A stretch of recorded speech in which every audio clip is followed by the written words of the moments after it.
Hello po sa mga ka-Janels Vlog. So ngayon, sa videong ito ay tuturuan ko kayo kung paano ba mag-request ng PIN dito kay Google AdSense para sa inyong mga YouTube channels. So para malaman nyo ang mga steps kung paano ba ito gawin ay tapusin nyo ang video na ito para malaman nyo ang mga step by step. Okay?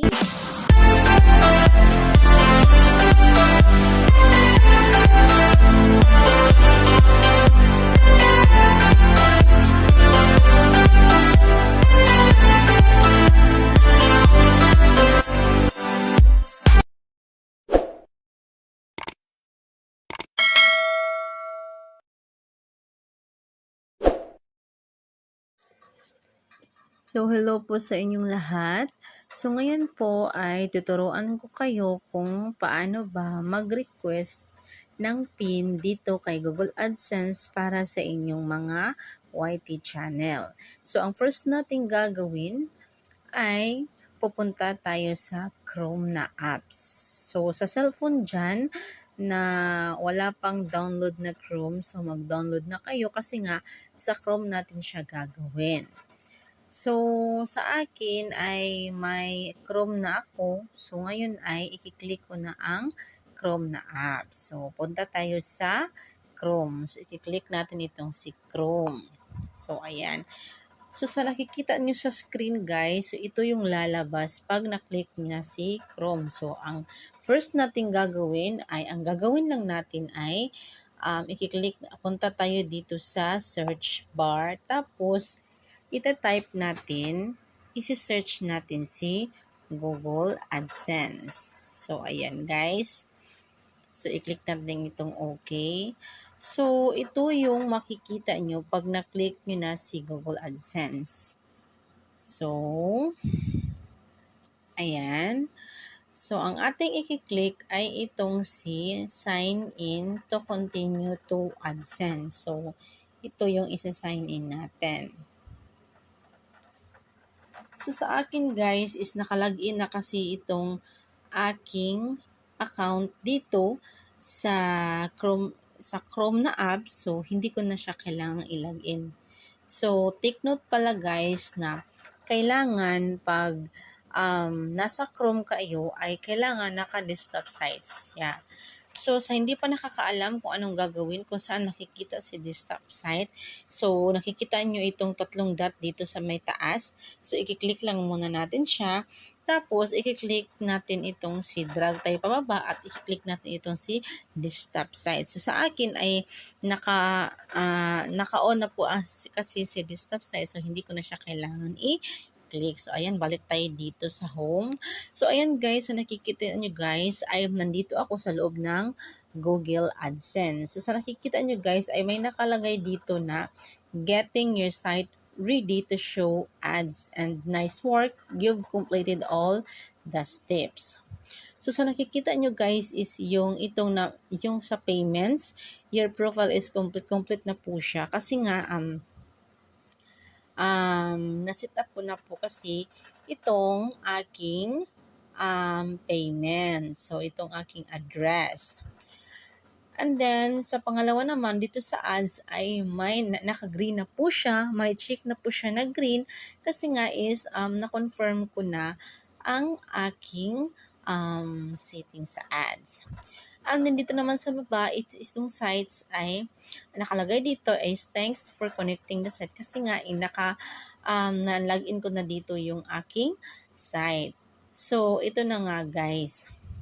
So, kailangan pag nag-request kayo ng PIN dito, ay kailangan is ilagin nyo ang inyong link ng inyong site. So, sa hindi pa nakakaalam kung paano gawin itong link ng site is i-watch nyo siya sa aking in-upload na video. Nagawan ko na po siya ng video po at saka ibibigay ko na lang ipipaste ko na lang dito sa baba yung aking link ng aking in-upload na video tungkol sa kung paano ba gumawa ng site para sa Google AdSense natin. So, ayan guys. So, proceed na po tayo. So, ang gagawin po natin dito ay nakikita nyo dito sa may taas, sa may kilid, itong may up ay 3 linya. So, i-click lang natin siya. So, ayan guys. So, sa nakikita nyo guys, ay nandito is yung home, ad, size, and then, so ang gagawin lang natin is, ang first natin gagawin is pupunta tayo sa payments. So, ayan. So, pagkatapos ay, i-verify nyo muna ang inyong account. So, ang gagawin natin ay itong payments info. I-click natin ito sa payments info. Ayan guys. So, naglo-loading pa siya. So, sa nakikita nyo guys ay wala pa $0 pa siya. Kasi nga is nakapag-request na po kasi ako ng PIN tapos hinihintay ko na lang siya. So, alam nyo ba guys na 2 to 3 weeks mo siyang hihintayin yung na-request mo na PIN kay Google AdSense. So, sa akin is maghihintay na lang ako ng 2 to 3 weeks bago ko yun ma-receive. So, kaya ganyan po yan guys. So, kasi nga pag dumating na yung PIN na galing kay Google AdSense is i-input ko na dito yung 6 na number kibali yung code niya. So, ayan guys. So, balik tayo dito. Balik tayo dito sa may taas, sa 3 linya. So, ayan guys. Nandito naman tayo sa verification check. So, ayan. Nag-loading na siya. So, ayan guys. So, diba, ang sabi ko sa inyo is nakapag-request na po ako ng PIN kay Google AdSense. So, maghihintay po ako ng 2 to 3 weeks. So, pag dumating na po yun, yung na-request ko ay dito ko siya ilalagay. So, ayan guys. So, number 1 is yung identity verification ko is completed na. And then, itong si address verification ay needs attention pa. Kasi nga is, hindi pa dumating yung aking PIN. So, may nakalagay dito, enter the PIN when we mailed to your payment address. So, di ba guys, so wala pa akong mailalagay dyan kasi nga is hindi pa siya dumating. So, kailangan ko munang maghintay ng 2 to 3 weeks. So, ayan guys. So, pag na-input ko na yan dyan, yung 6 na digit na verification PIN ay makikita ko ng aking earnings sa aking YouTube. Okay? So, ayan. So, ayan guys. So, nasend na pala nila noong June 22, 2024 yung aking naipadala na pala nila. So, ayan. Your PIN is sent by standard post and may take up to 2 to 3 weeks to arrive. So, di ba?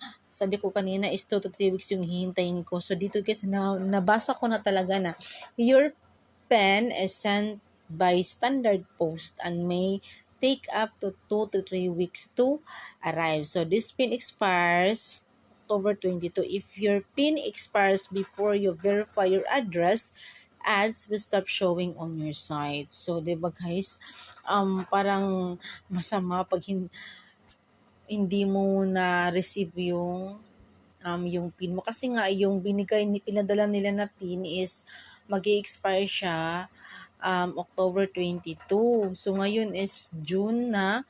Next month is July na. So, July, August, September. So, 3 months pala. So, sana dumating agad. 2 to 3 weeks kasi. Kailangan i-input ko na yung PIN na pinadala nila sa akin. Sana nga ma-receive ko na siya. So, ayan. So, tapos na tayo dyan, guys. So, yan yung mga steps na gagawin natin. Okay? Para ma-check na siya. At saka, para maka-earn ako. Maka-earn ako at saka makuha ko na yung akong earnings sa YouTube. So, yan yung mga steps, guys. So, ayan, guys. So, balik tayo sa home. So, 'di ba? So, nakikita nyo is yung payments ko is completed na kasi nga na-input ko na dito yung aking personal information like yung name ko, yung complete name, complete address. So, dyan dito sa payments natin ilalagay yung ating complete information. And then dito sa ads is may um may ano ka kasi, may own ka kasi dito sa loob ng ads. Okay? So, hindi mo siya ma-on, hindi po siya ma-active kung hindi ka pa natapos dito sa payments mo. Anong pagkatapos niya dyan, ay dito na naman sa sites. Okay? So, nung last week, itong sites ko is naka-red to siya. Naka-red ito. So, pag na-set up ko na siya is, yan, ganyan na siya. Nag-green na siya. So, guys, ganyan lang siya, ganyan lang kasimple kung paano ba mag-request kay Google AdSense. Okay? So, pag mag-request ka na kay Google AdSense is, yun ang first step mo. Okay? So, tuloy-tuloy lang guys. Mag-upload ka lang ng mga videos kasi talagang may mag-view noon ng mga videos mo. So, hindi mo lang alam na may nagsusubaybay pala sa channel mo.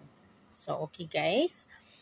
So, thank you for watching my videos. I hope na nakatulong ito sa inyo. Abangan nyo naman sa susunod kong mga videos is yung pag na-receive ko na yung aking PIN na hinihintay na after 2 to 3 weeks ay gagawan ko po siya ng video. So, okay guys. So, sa hindi pa nakapag-subscribe dito sa aking YouTube channel, please subscribe na po kayo para maging updated kayo sa aking mga videos, mga reviews na aking ipopost dito sa aking YouTube channel. Okay. Sige. Thank you guys. Bye-bye.